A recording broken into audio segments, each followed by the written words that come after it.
Hello दोस्तों, नमस्कार, good morning. आप सभी का स्वागत है मोबाइल पाठशाला के यूट्यूब चैनल पे। मेरे दोस्तों, CPO SI की ये कुल मिला के 16वीं क्लास है, यानी कि 15 क्लासें आपने कंप्लीट कर लिया होगा। नहीं किया तो कर लीजिए, क्योंकि मैं बार बार कह रहा हूं कि दिस इज अ सीरीज, ठीक है। और सीरीज ऐसी है कि इसमें हम इंपॉर्टेंट क्वेश्चनों को उठा के आपके सामने रख रहे हैं, इजी वे में सॉल्यूशन देने का प्रयास कर रहे हैं, बहुत ही छोटे छोटे वे में सॉल्यूशन देने का प्रयास कर रहे हैं, ठीक है। तो ये सीरीज कंप्लीट करिए, और जहां तक मेरी समझ कहती है वहां मैं आपको बताता हूं कि अगर आपने ये पूरा सीरीज कंप्लीट कर लिया तो जो क्वेश्चन है ना CPO SI में, वो ऐसे आ रहे हैं कि जैसे प्रीवियस ईयर में आया था, सेम उससे थोड़ा सा अप या डाउन होके, मैं अप ही नहीं बोलूंगा, अप या डाउन दोनों है, क्योंकि कुछ ऐसे सवाल हैं जिसमें अप भी हो रहा है लेवल, और कुछ ऐसे सवाल है जिसमें डाउन भी हो रहा है लेवल। दूसरी चीज एक और है बच्चे, मैं कसम से बता रहा हूं, मैं झूठ नहीं बोल रहा हूं, कसम से बता रहा हूं ये चीज। शाम वाली जो 8 बजे वाली क्लास होती है आपकी मैथमेटिक्स वाली, मैंने जितने भी सवाल देखे हैं ना, अगर शाम वाली क्लास कोई भी बच्चा रेगुलर अगर अटेंड कर लेता है ना, तो जितने भी ट्रिग्नोमेट्री के क्वेश्चन हैं बच्चे, वो कोई सवाल आपके सामने टिकेंगे ही नहीं। अगर मेरे ऊपर भरोसा नहीं है तो ये सारे ही प्रीवियस ईयर पेपर के सवाल हैं, याद रखना, मैं कई बार बता चुका हूं आपको। तो आप उसको देखना, फिर आराम से करके देखना कि हो जा रहा है नहीं हो जा रहा, और फिर जाके वो क्लासों को भी अटेंड करना। कुल मिला के मेरे दोस्तों, मैं आपको बता रहा हूं कि 18 या 19 20 जो भी दिन है, इनमें हमने ट्रिग्नोमेट्री खत्म किया। और ट्रिग्नोमेट्री आप जानते हैं कम से कम 1.5 महीने का सिलेबस होता है, और हमने कुल मिला के छोटे में 18-20 दिन में खत्म कर लिया। समझ रहे हैं? तो दोनों ही क्लास इंपॉर्टेंट है। ये आज एक हमने कोट लिया है, हालांकि आप जानते हैं रोजगार का दुश्मन इसको बोला जाता है, आप सभी लोग जानते हो, ठीक है भाई। लेकिन आदमी की जो एक्चुअली जो पर्सनल थिंकिंग होती है, ठीक है, और दूसरी चीज, जो आदमी के जो काम करने के तरीके होते हैं, उसके अंदर मोटिवेशन कहां से आया भाई। जितना आदमी एक्सपीरियंस होता है उतनी ही अच्छी आपको सलाह दे सकता है, उतना ही बढ़िया आपको मोटिवेट कर सकता है। तो हमें इन लाइनों से मतलब है, आप जैसा बदलाव चाहते हैं उसे देख सकते हैं, जो बनना चाहते हैं बन सकते हैं। मेरे दोस्त, बदलाव और कुछ बनना, ये दोनों ही चीज आपके हाथ में है, आपकी लकीरों में ही है। और लकीरों में नहीं है तो आप जानते होंगे, मैंने आपको एक बार ऐसे बताया था कि आपकी जो मेहनत है ना, वो भी लकीरों को बदल सकती है। तो सारी चीज आपकी मुट्ठी में है, आपकी मेहनत पे डिपेंडेंट है। बढ़िया से अगर प्रयास करोगे तो हो जाएगा, चिंता मत करो। पहला ये सवाल है आज का, जो सबसे very first question of the day. तो इसको बच्चे हम शुरू करेंगे और करेंगे इसको। पहली बात तो ये क्यूब है, ये पहली ही गलती पकड़ी गई। ये क्यूब है, ठीक है क्या, ये क्यूब है, ठीक है भाई। और ये कह रहा है आपसे कि A² A - B then find A² + B² - का AB। मेरे बच्चे, आप जानते होंगे, आप इस फॉर्मूले को मैंने आपसे डिस्कस किया था बहुत पहले ही। अगर आपकी समझ, सोच समझ और आपका जो दिमाग है वो बिल्कुल पढ़ाई लिखाई में स्थिर है, तो आपसे मैंने एक फॉर्मूला डिस्कस किया था, आपको याद होगा, ठीक है क्या। फॉर्मूला ये था मेरे दोस्त, फॉर्मूला ये था,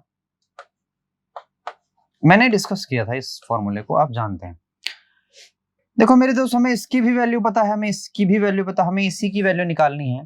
तो अगर इस चीज की वैल्यू निकालनी है हमें, मेरे बच्चे, इस चीज की वैल्यू निकालनी है, तो आप क्या कह सकते हो सर जी, आप ये कर सकते हो कि ये तो ऐसे ही रहेगा, यानी कि A³ माइनस का B³, लेकिन हम A - B को नीचे ला देंगे। आप मेरी बात समझ रहे हो? A³ B³ की वैल्यू है आपके सामने 208, ठीक है।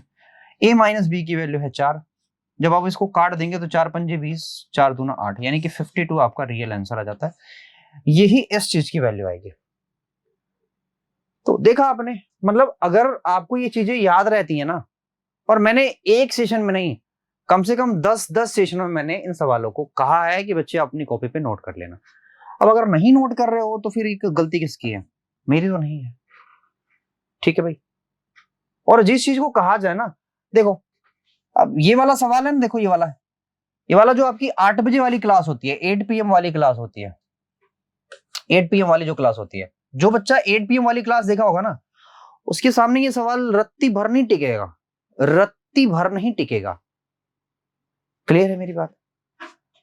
देखो मैंने वहां पे बता रखा है कि अगर ऐसे दिया हो कुछ tan बराबर cot के, tan बराबर cot के, यहां पे कुछ और थीटा की वैल्यू हो, यहां पे कुछ और थीटा की वैल्यू हो, समझ रहे हैं? तो tan बराबर cot के तभी पॉसिबल होगा जब इन दोनों ही वैल्यू, इन दोनों ही एंगलों की वैल्यू जो है वो 90 डिग्री के बराबर हो। ये सारे बच्चे जानते हैं, मेरे सारे ही बच्चे ये चीज जानते हैं। मैं अगर इन दोनों को ऐड कर लूं तो ये होगा, और इन दोनों का सम 90 के बराबर होगा। इसको उधर करोगे भैया तो 3x बराबर हो जाएगा 45 के, 3 से काट दो तो x की वैल्यू हो जाएगी 15 डिग्री के। और आपसे पूछा क्या था मित्र, बताओ आपसे क्या पूछा था?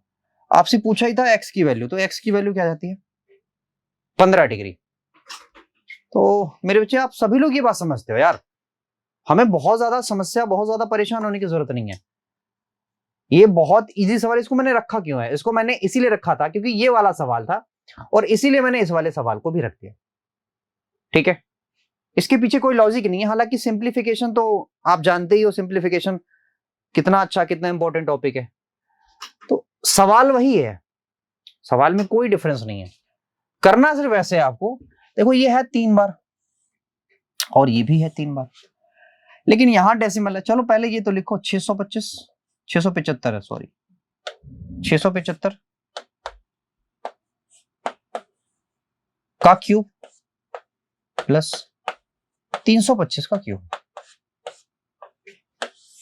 मेरे दोस्तों इसको आप लिख सकते हो क्या, 675 का स्क्वायर याद रखना और बटा 00,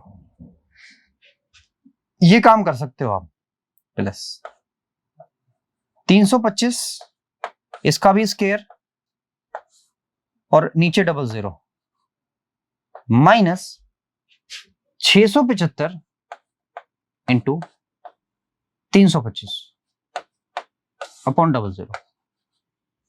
आप मेरी बात समझ रहे हो कि नहीं समझ रहे हो? भाई समझना ये है कि ये a क्यूब और b क्यूब है, क्यूब है मेरे दोस्त, स्क्वायर नहीं है, क्यूब है। ये a क्यूब और b क्यूब है, तो a क्यूब और b क्यूब का जो एक्सपेंड फॉर्म होता है वो ये होता है कि a प्लस b एक ब्रैकेट में, लेकिन दूसरे ब्रैकेट में यही चीज आएगी जो नीचे है, यानी कि a square plus b square minus का ab। ये जो 100 100 100 आपको दिख रहा है ना, इसको कॉमन ले लो, उठा लो कॉमन। तो अगर कॉमन उठाया तो आप ये बात जानते हो सर जी, यहां बचेगा एक ब्रैकेट में 675 325 है ना, और दूसरे ब्रैकेट में 675 का स्क्वायर प्लस 325 का स्क्वायर माइनस का, फॉर्मूला लगा रहा हूं 675 गुणा 325, ठीक है? और मेरे दोस्त मैंने अगर 100 को कॉमन लिया तो 100 चला जाएगा ऊपर, आप ये बात जानते हो, क्योंकि एक बटा और आ जाएगा ना, ये मेन बटा है, तो एक बटा इसमें होगा तो ये चीज तो कट के तुरंत ऊपर चली जाएगी अगर मैं 1/100 कॉमन लूंगा। अब जरा देखो यहाँ पे भी 675 का स्क्वायर है प्लस 325 का स्क्वायर है माइनस 675 गुणा 325, को ये एज इट इज इससे कट जाएगा, ठीक है बच्चा? इन सभी का सम मिलेगा कितना, 1000, और 1000 में मेरे दोस्तों 200 का और गुणा हो जाएगा, तो जो मेरा आंसर आएगा वो 1000 और 00 और, तो कुल मिला के कितने जीरो आए मेरे आंसर, 50 के। तो 50 देखो यहाँ 3 1 4 3 2 5, ये वाला आंसर है आपका, ठीक है भाई? ठीक है ना? चलिए बच्चा, अब ये सवाल फिर वही है, ऐसे ये वाला सवाल मैंने कई बार कराया है, कई बार करा रखा है, हालांकि आया है तो फिर से मैं कराऊंगा, लेकिन आपको सिर्फ देखना ये है कि मेरे दोस्त अब ये 2018 का पेपर है, समझ रहे हो मेरी बात? देखो 2019 के पेपर मैंने आपको मजाक मजाक में सॉल्व करा दिया, समझ रहे हो? और फिर 2020 के भी पेपर मैंने मजाक मजाक में सॉल्व करा दिया, 2021 के भी पेपर मैंने सॉल्व करा दिए, देखो मैं बार बार आपसे कह रहा हूं कि मैं झंडू झंडू सवाल नहीं ले रहा हूं, मैं सिर्फ वही सवाल ले रहा हूं जो सवाल असल में आपके ध्यान देने के योग्य हैं, समझ रहे हो? तो बस वही सवाल है। कह रहा है ए और बी दोनों टेंजेंट है एक सर्कल के, तो एक सर्कल बना लो। यहां से कह रहा है कि एक टेंजेंट यहां से खींचा जाता है, एक टेंजेंट यहां से खींचा जाता है। कह रहा है एक सर्कल का सेंटर ओ है, यहां पे ए है, यहां पे पी है, ठीक है, ये पी है। मैं एक काम कर दूं, यहां से इसको मिला दूं, यहां से इसको मिला दूं और यहां से इसको मिला दूं, कोई दिक्कत? आपको पता है कि ये अगर थीटा होगा, सॉरी ये अगर, क्योंकि ये दोनों ही बराबर होंगे, ये रेडियस होगी, तो इसके सामने का ये एंगल थीटा हुआ तो इसके सामने का ये एंगल भी थीटा होगा, क्योंकि ये भी रेडियस हो, दोनों रेडियस है, और इन दोनों का सम ही ये होता है। आपको मैंने बता रखा है 2 थीटा। ठीक है बच्चा, अब जरा देखो, आपसे पूछ के रखा है ए पी बी, कह रहा है ये वाला जो एंगल है ना, ये वाला जो एंगल, इसकी वैल्यू 40 दिया हुआ है, यानी भैया 2 थीटा की जो वैल्यू दिया, 2 थीटा की जो वैल्यू दिया, 2 थीटा उसकी वैल्यू 140 दिया है। अच्छा जी, तो थीटा की वैल्यू क्या होगी बताओ? तो थीटा की वैल्यू 70 डिग्री होगी। आपसे अब क्या पूछ रहा है? कह रहा है कि ओ ए बी, भाई ओ तो ये रहा, ए ये है, बी ये है, तो ओ ए बी की वैल्यू कितनी निकली? 70। अच्छा ये 40 है, so sorry Mitra, so sorry, that is my mistake, ये 140 नहीं है, सिर्फ 40 है। ठीक है बच्चा, सिर्फ 40 है ये, तो 40 का आधा करोगे भैया तो आएगा 20 डिग्री, और क्या, तो 20 degree will be right answer. तो देखा हमने चीजों को ऐसा तोड़ दिया ना, ऐसा तोड़ दिया है कि सवाल अब बहुत कठिन नहीं रहा, ये सवाल बहुत इजी हो गया। बस आपको इस चीजों को याद रखना बस, और याद रखना ये सवाल पूछा जाएगा, बहुत बार मैंने देखा है भाई। ये अगला सवाल है और इस सवाल में दम है। दम क्यों है अभी आप समझ जाएंगे। देखो जरा ध्यान से, कह रहा है कि ये जो 6 डिजिट का नंबर है ये 88 से डिवाइड होता है। मेरे दोस्तों 88 का डिविजिबिलिटी का हमें नहीं पता है, तो आप इसको ब्रेक कर लो 11 गुणे 8 में। अब एक बार हम चेक करेंगे 11 से डिविजिबिलिटी का रूल, एक बार हम चेक करेंगे 8 से डिविजिबिलिटी का रूल।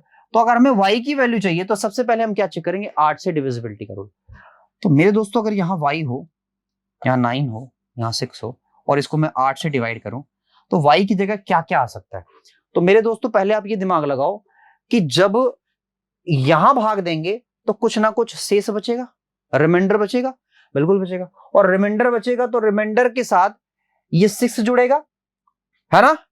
और पूरा कटने के लिए याद रखना, पूरा अगर ये डिवाइड होना चाहता है 8 से, अगर पूरा डिवाइड होना चाहता है तो ये तभी डिवाइड होगा जब जब जब क्या हो बताओ?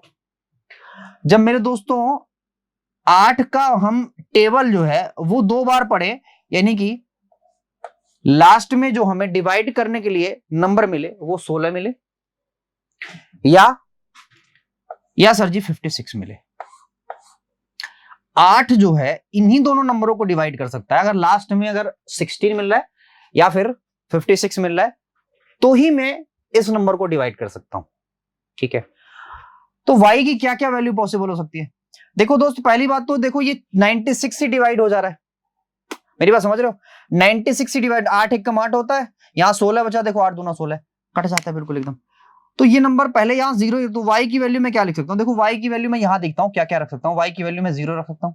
अच्छा 0 रखूंगा तो मैं y की वैल्यू फिर 2 रख के चेक करता हूं, है ना? एक के साथ नहीं होगा, एक के साथ बिल्कुल नहीं होगा, ये अब सम संख्याओं में जैसे जो 2 हुआ तो हो सकता है 4 हो सकता था, फिर 8 हो सकता था, लेकिन मैं 2 रख के पहले चेक कर लेता हूं क्या 2 से भी कट रहा है। तो 2 से रखूंगा 8 3 24 होगा, और 8 7 56 बिल्कुल कट जा रहा है, 2 से भी कट जा रहा है। अगर 2 से कटा तो 4 से भी कटेगा, 6 से भी कटेगा, 8 से भी कटेगा, 6 से कटेगा, हाँ 6 से भी कटेगा, 8 से भी कटेगा, इतने नंबरों से कटेगा। यानी y की इतनी सारी वैल्यूज पॉसिबल हो सकती है। अरे मेरे दोस्तों ये तो गड़बड़ हुआ फिर, अब इतनी सारी वैल्यू हम चेक करेंगे क्या इसके साथ? बताओ, करना ही पड़ेगा भाई, बिल्कुल करना पड़ेगा। तो देखो एक चीज तो हमें मिल गई, y की इतनी सारी वैल्यूज मिल गई। अब हमें अगर x की वैल्यू निकालनी है तो y के साथ हमें ये वैल्यू टैली करानी पड़ेगी, मतलब इस इक्वेशन के साथ, इस नंबर के साथ y की वैल्यू टैली करानी पड़ेगी। यहां x होगा, यहां 4 होगा, यहां मैंने मान लिया एक बार 0 रखा, फिर 96। तो आप जानते हैं 11 से डिविजिबिलिटी का रूल, अल्टरनेट डिजिट का सम, तो 8 8 16 और 9 17, सॉरी 4 4 8, हाँ 17। यहां जोड़ा तो आया 6 और x, तो माइनस का 6 घटाया, और कह रहा बताओ x की क्या वैल्यू निकालूं मैं, x की क्या वैल्यू रखूं कि मिलके कुल मिला के 0 आ जाए। समझ रहे हैं? कुल मिला के 0 आ जाए। ठीक है, तो मेरे दोस्तों ये तभी पॉसिबल है जब जब क्या हो सकता है बताओ, ये तभी पॉसिबल है जब x की वैल्यू मैं 0 रख दूं, x की वैल्यू मैं 0 रख दूं, ठीक है, मतलब y की वैल्यू 0 रखा तो x की वैल्यू भी मैं 0 रख दूंगा, है ना, और x की वैल्यू 0 रखूंगा, देखो y की वैल्यू भी 0 तो x की वैल्यू भी 0, ये दोनों ही सेटिस्फाई कर गए। लेकिन मेरे दोस्तों अभी ये हमें देखना है कि क्या इक्वेशन का मतलब आई मीन जो आपसे सवाल पूछा है वो आंसर आ रहा ही नहीं आ रहा, तो यहाँ पे x की वैल्यू 0 रखेंगे, y की वैल्यू 0 रखेंगे तो मेरा आंसर 0 बनना चाहिए, और यहाँ पे 0 तो ऑप्शन में नहीं है, यानी कि भाई साहब ना ही मैं इसकी वैल्यू 0 ले सकता हूँ, ना इसकी वैल्यू मैं 0 ले सकता हूँ, समझ रहे हैं, तो ये मेरा फंडा फ्लॉप हो गया। अब क्या करें, अब मेरे दोस्तों दूसरी वाली वैल्यू को चेक करो फटाफट, तो मुझे यहाँ 4 मिला था, x मिला था, 4 मिला था, ठीक है, y की वैल्यू मैंने 2 रख दिया, यहाँ 9 हो गया, यहाँ 6 हो गया, ठीक है जी।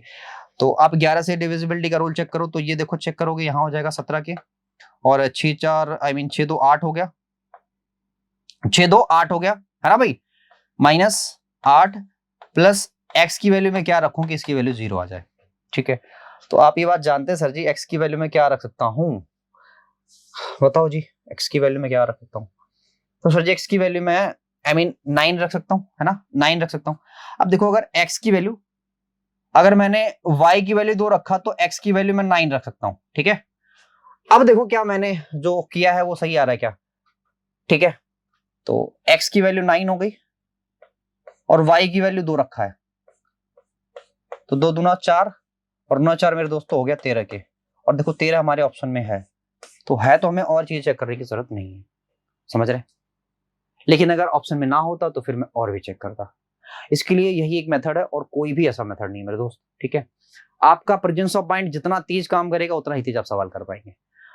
अब ये अगला सवाल है, इसको जरा फटाफट देखो, आपसे कह रहा है 2 ट्रायंगल्स हैं, आप ऐसे ट्रायंगल बना लेना फटाफट से, यहाँ ए डाल देना, यहाँ बी डाल देना, यहाँ सी डाल देना, यहाँ पी डाल देना, यहाँ क्यू, यहाँ आर, ठीक है क्या, एसी की वैल्यू है फटाफट से बताओ 12 है, ए बी की वैल्यू कितनी है 18 है, ठीक है जी, और बी सी की वैल्यू 15 है, अच्छा जी, ठीक है, आपसे क्या पूछ रहा है, पी आर की वैल्यू पूछ रहा है मेरे दोस्तों, अगर पी आर की वैल्यू पूछ रहा है यानी पी आर ये वाली की वैल्यू, इस वाले की वैल्यू क्या होगी, देखो दोस्तों हमने आपको बार बार बताया है, क्या बताया है ये भी जरा सुन लो भाई, बताया ये है कि अगर इसका हमने इस वाले का एरिया बटे इस वाले का एरिया इक्वल टू ये वाला और ये वाला, समझ रहे हैं, यही दो चीजें होती हैं, इक्वल टू ये वाला बटे ये वाला, तो देखो जरा ध्यान से मैं आपसे ये कहना चाहता हूं क्या कि मेरे दोस्तों याद रखना, मैं यहाँ पे अंडर रूट लगा रहा हूं और area of triangle ABC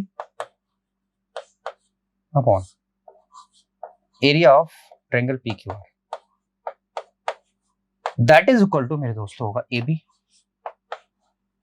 AB है कि एसी है, सॉरी भाई एसी है ना, एसी है, जैसा दिया वैसे ही करेंगे ना हम, तो एसी अपॉन पी आर, समझ रहे हैं, मतलब इसका ये वाला और इसका जस्ट ये वाला साइड, ठीक है, तो देखो अगर इसका स्क्वायर रूट निकालेंगे, इसका स्क्वायर रूट निकालेंगे तो भैया आएगा 3/2 के, आप ये बात तो जानते ही हैं, एसी की वैल्यू में पता कितना 12 है, पी आर की वैल्यू में चाहिए, देखो तो 3 चौके 12 होगा 4 हुआ, और पी आर की वैल्यू हो जाएगी मेरे दोस्त 8 सेंटीमीटर के, किसकी हो जाएगी 8 सेंटीमीटर के, किसके बराबर 8 सेंटीमीटर के, तो ये वाला बिल्कुल आपका रियल आंसर है, बिल्कुल करेक्ट आंसर है, इसमें कोई भी दिक्कत नहीं है, बाकी और ये साइड ना दी होती तो भी चल जाता, बट आपको भ्रम में पढ़ाना था उसको, उसने डाल दिया भ्रम में।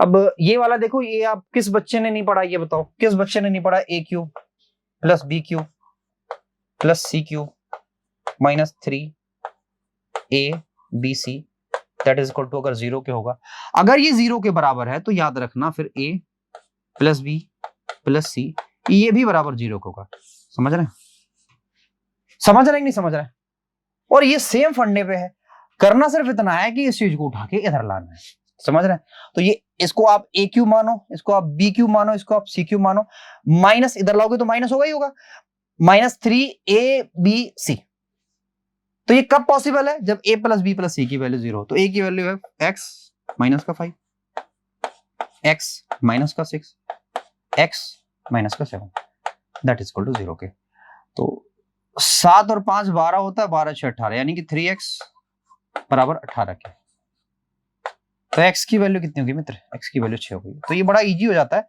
लेकिन याद रखना वो जो फॉर्मूला है वो बहुत मस्ट है याद करना, और आपको याद होना चाहिए। और ये देखो सवाल, ये क्या है, ये कोई सवाल है बच्चे? मैंने आपसे बार बार कहा है कि जो बच्चे शाम वाला सेशन देखे होंगे ना, जो बच्चे, उनके लिए हलवा है एकदम। और मैं जानबूझ के लेके आता हूं ये सवाल, क्यों? क्योंकि आप आलसी हो, और आलसपन ना करो, आप पढ़ो। दैट इज वाई मैं लेके आता हूं इन चीजों को।